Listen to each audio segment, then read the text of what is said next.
Everyone who writes eventually comes to the same uncomfortable truth. The more you try to conceal yourself, the more of yourself that is revealed. Whether you're writing a novel, a short story, a poem, or a journal entry, it's difficult, if not impossible, to separate the author from the work. Writing is not easy, certainly not always. It's more like a melange of emotional intensity torn from your heart, smeared and arranged on the page in swirling bits of ink.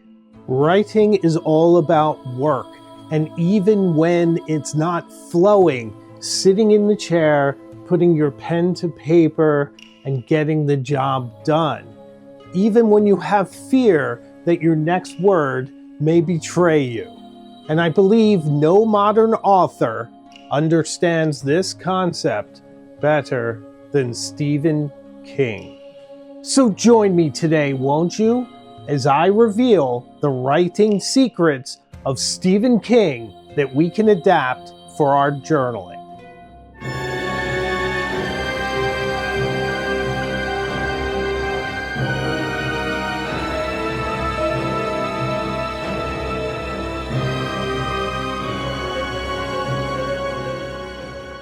Before we begin in earnest, let me tell you a little bit about Stephen King. Stephen King has sold over 400 million copies worldwide. His work and recognition has legitimized horror as a genre. He is the most adapted living author, creating such incredible classic films as Stand By Me, Misery, and The Shawshank Redemption. Stephen King was born on September 21st in 1947 in Portland, Maine. His early life was marked by instability. His father left when King was young, leaving the family impoverished. Books became his refuge and a signpost pointing a direction for his life. He began to write, immersing himself into a fantasy world, solidifying the barrier between his creative self and the harsh reality beyond him. He began submitting stories when he was still a teenager, collecting rejection slips, writing, and progressing. After university, he got a job as a high school English teacher. He would write late at night, but then in 1973, something changed his life. Absolutely. This was the publication of Carrie, his first novel. After that moment, his life was never the same again. The amazing thing about Carrie is that he actually rejected the story, threw it away, and his wife, Tabitha, took it out of the trash and urged him to do something with it. It's amazing how the people in our lives really see us better than we do. But success brought other problems, leading to stress, anxiety, a sense of dread, and bouts of depression. And of course, sadly, years of substance abuse. Luckily, by the late 1980s, Mr. King achieved sobriety. But through it all, he continued to write, and he hardened his discipline. He wrote as if the act of writing was the only thing that was holding him aloft, and perhaps it was. Over the decades, Stephen King became one of the most prolific and widely read authors in modern history. He published more than 60 novels and hundreds of short stories. But beneath the monsters and supernatural dread, his work has always been about ordinary people under extraordinary pressure, fear, guilt, addiction, love, and moral choices, some of which they fail miserably. When it comes to writing, Stephen King is a bit like Ernest Hemingway. He didn't believe in waiting for inspiration. He sees it as a journeyman activity. You sit down, you write, you put in the hours, you do the work, you explore a concept, and you see where it goes. And within this philosophy is a powerful model and template, not just for writers, also for people who journal. to get some good tips and good advice that'll help you to access some of your inner creativity, get some of your emotions and ideas down on the page. So let's take a look at Stephen King's first journaling secret.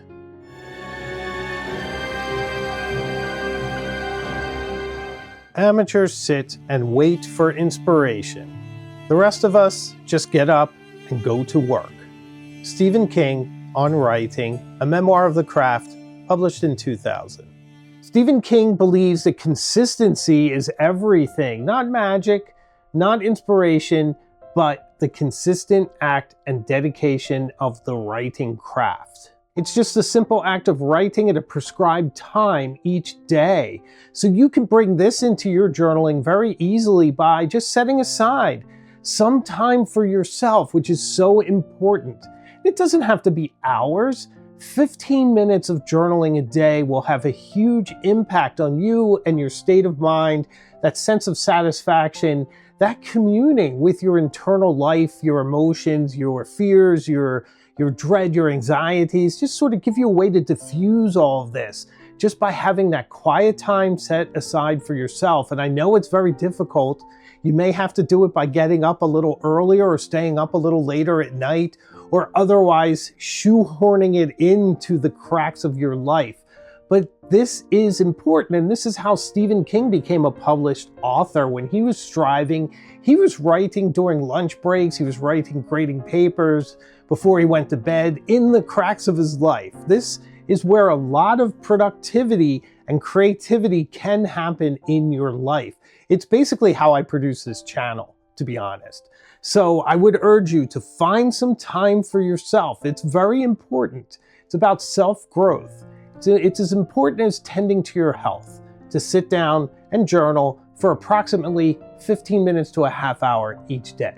And in this, write even when you don't have anything to say. And in fact, write especially when you have nothing to say, because it's really about the dedication and the time and getting words on a page. Believe me, you'll find meaning there. No one's life is inconsequential. You're all doing amazing things. You're all connected to amazing people. You are instrumental in helping other people with their lives. There's always something to speak about. Over time, it will become easier, and you will open up a door to transformative introspection. Your journal is a handbook to your mind, a transcript of your life, your emotional state, your activities, and everything you are and do. And remember, it's a practice, it's a devotional, and no editor, maybe no person will ever see it. It is a dialogue between you and your conscience, your internal self and your normal self. And a page that you think you may have written badly, that has no meaning, is valuable. You've torn something from yourself. You've expressed it on the page. Think of it this way. It's far more valuable than just a blank page. But to show up daily and do your writing, you have to stop asking for permission and set aside some time for yourself. So this leads us to Stephen King's second advice for journalers.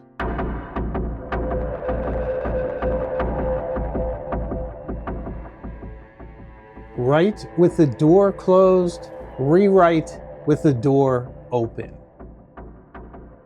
Stephen King's early drafts are messy, unfiltered. This is him at his essence.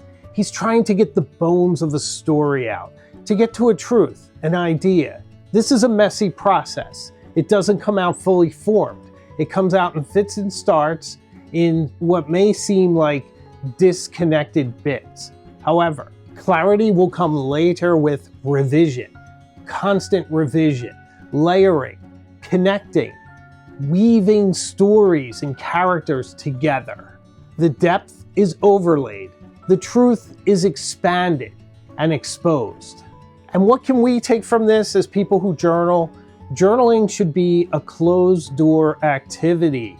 It's something, even if you're in a crowd, even if you're with people, it's still a conversation between you and your conscience. So there's no reason to impose any sort of stress or layer of self-audit or any kind of awkwardness, because it's really written for yourself as a guide to your mental state in that moment. It's also the perfect excuse to claim that bit of time for yourself to get away from the anxiety of work, some of the things that go on, the chaos of family, that beautiful chaos, and all that. You really do need some time for yourself. You have to maintain your sense of self. You can easily dissolve into the wants and the expectations of others. See, it's really about writing without consideration of anyone reading it. I know a lot of us worry that a family member may pick it up at some point and whatnot, but that generally doesn't happen. And of course, there is a way to secure your books away from everyone if you are indeed worried about that and if it should hold you back in any way. So there should be no audience, no sense of performance. The words should simply be for you. And in that case, they need not be flowery or over elaborate. It doesn't have to be a perfect sentence. It's an idea. It could be bullet points. It could be stream of consciousness.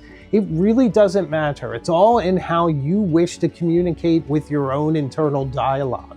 But when you write, you have to be fearless, absolutely fearless, that you can engrave your truth into beautiful swirls of ink, forming your words, your paragraphs, your honesty, and get it down on the paper without being distracted by your own conscience, your own hesitation, your own shame and guilt, or the thought of anyone else looking over your shoulder, either literally or metaphorically.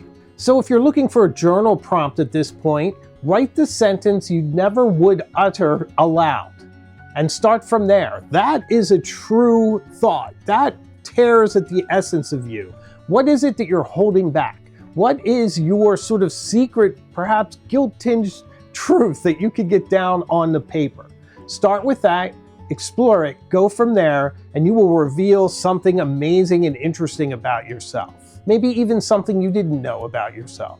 But honesty can only live if you don't overthink it, and this leads us to the third journaling secret of the writer, Stephen King.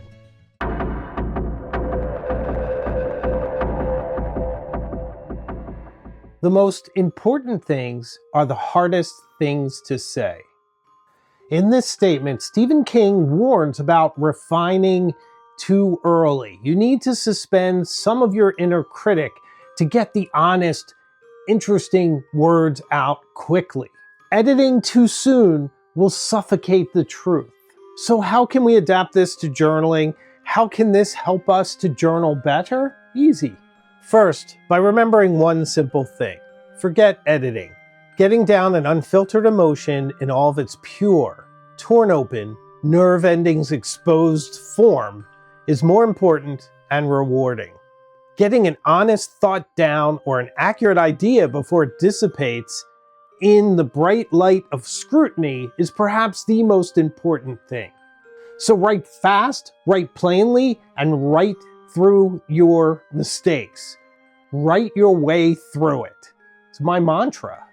Let imperfection stand and recognize the mistakes, but don't let it hold you back. Even awkward phrases and misspellings are sort of a representation of you and who you were in that moment. Even the quality of your handwriting is a subtext, a way of communicating your state of mind, your intensity, the way that you formed your letters. Were they deliberate? Were you calm? Were they sort of quick like an EKG because you're trying to get it out with a crazy frenzied energy? It all communicates as part of a whole idea. Handwriting with the words, with the spelling, with what you're actually saying. There's a lot of layers here. So when you're journaling, forget about beautiful sentences and strive for accurate ones. Be descriptive without being flowery. Be deft, succinct. Put the ideas down before the tug of the next idea drains them of their immediacy. So if there's only one thing that you remember and that you get out of this video, I hope it's this. You can't revise what you never allowed yourself to write. So get those words down on paper. They're so valuable and they reveal so much of what an incredible person you are. So let's take a moment and talk about Stephen King's writing tools, or in this case, his fountain pen, because there's one that he is associated with the most.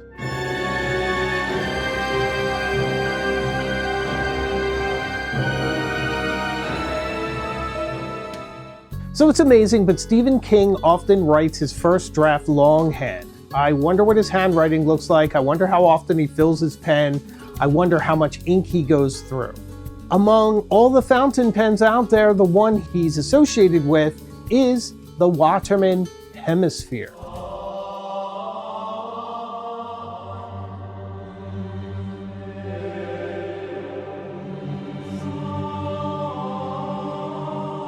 He's even called it the world's finest word processor, and I think he's right about that. And I love that he chose Waterman. Waterman is certainly one of my favorite fountain pen brands. I find them so underrated, so underappreciated. I feel like they're value priced. You get some amazing pens for that price that always work for me. Now, the Hemisphere is not a pen I own. I'm always a little reluctant to speak about it, but I do want to mention a bit about it from what I know, and I did hold one before, but it's not one that I'm very, very familiar with. But let's get into some of the details so you get a sense of what choosing this fountain pen says about Stephen King. I think one of the most important things about the Waterman Hemisphere is it's not precious. It's a fountain pen that's more like a working pen. You can abuse it a little, it's going to be very reliable, it's going to get your words out. It's going to have a beautiful writing experience for you with very smooth writing, beautiful flowing words, all those traits that Waterman has across their entire product line. And Waterman always punches way above its weight. Its nibs are tuned magnificently, and these nibs are all produced in-house, made in France. Great writing experience. I just love them. So it's a very slim fountain pen with either a brushed or lacquered finish. They often have gold or chrome trim. They range between 20 and 25 grams, so that's really that Goldilocks weight where a pen just feels perfect in your hand. Nib sizes are typically extra fine, fine, and medium, but occasionally you can find a broad as well. You can use international standard cartridges for this or a converter. Annoyingly, they don't include one, but you can just grab one of your international standard converters as well. So depending on style, this pen ranges from 80 to about 150 US dollars at the time of filming. So I believe that Stephen King picks this pen so it disappears into his hand, that he doesn't have to think too much about it. I would imagine he probably fills it up before he begins writing each day rather than waiting for it to run out of ink, but that's just a guess on my part. But I would imagine he's choosing it because it is so reliable, so pleasant to write with, but not so precious that he needs to regard it while he does. He doesn't have to worry about how he treats it, how he sets it down, even how he treats the nib. He can just simply write and express himself and get all those words down on paper, which is the most important thing after all. I think the lesson here is to use tools that get out of your way. Tools that work for you, that you're not working for them. They're not so prissy that you need to worry about them. Not so delicate that you have to have fear that something could happen to them. Your pen should be a tool that helps you to express the way you write, chosen by you, for you, without outside interference. A fountain pen should delight your sensibilities, should make you eager to write with it. This also helps in getting the thoughts and the honesty out and on the page. What more could you really ask for? Because we really are just following truth, aren't we? And Stephen King's next journaling secret gets to the heart of it.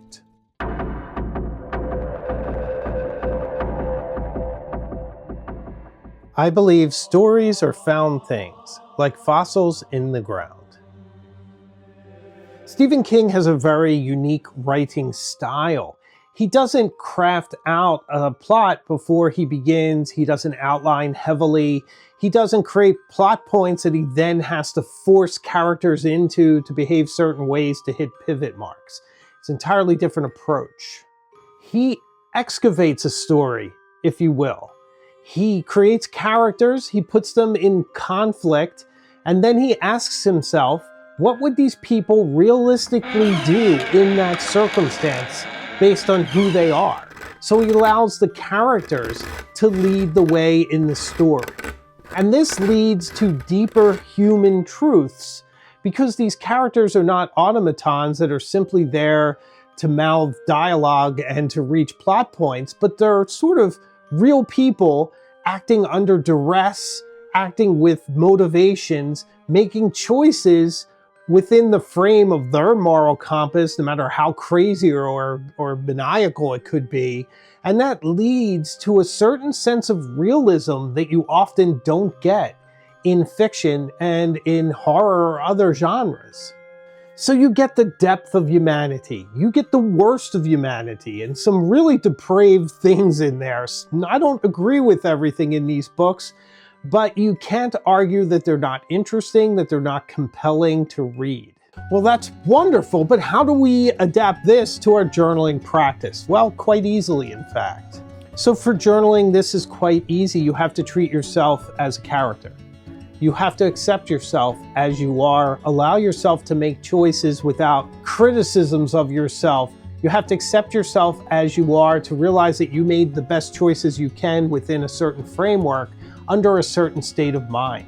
And that's just how life is. So when you accept yourself as a character and you sort of suspend some of that criticism, it allows these inner truths to flow. It also would just allow you to speak anecdotally about your life if you find yourself very reticent on the page with that you can't let go of your hesitancy, which you feel really awkward sharing anything. You don't feel like anything in your life is of value. That's just not true. Your life is so valuable. You're so connected to everyone. You're the hero of someone's life. Always remember that. And everything you do has consequence. So put it down on the page.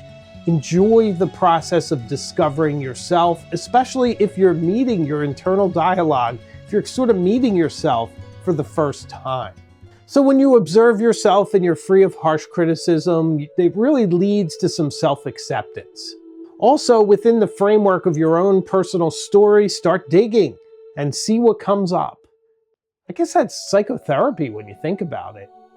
See, when you journal, you really discover yourself, you meet yourself as you truly are. And you can get those things down on the page, you can bind them there, close it, move on to another day, a better you. And to discover who you truly are, I think it requires a certain measure of humility, of realizing that yes, you are very important, but despite how it might seem, the world does not actually revolve around you, but you are interconnected with a larger world. But that doesn't diminish you. That actually elevates you. Those times you feel isolated and alone, you actually are never alone. You are connected to the people who love and need you. And that always gives you a way forward, a way to fight back, a way to create your world, a way to be a hero in your life and in the life of those who depend on you. So Stephen King doesn't just tell a story, he expands on it.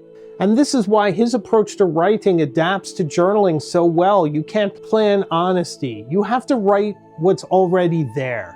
You have to develop it and expand it and take away those bits that no longer serve you. So Stephen King still lives in Maine at least part of the year. He still sits down every day to write as he always has, but he no longer writes to prove anything. He no longer writes for any sort of recognition. He writes because he must, because this is who he is.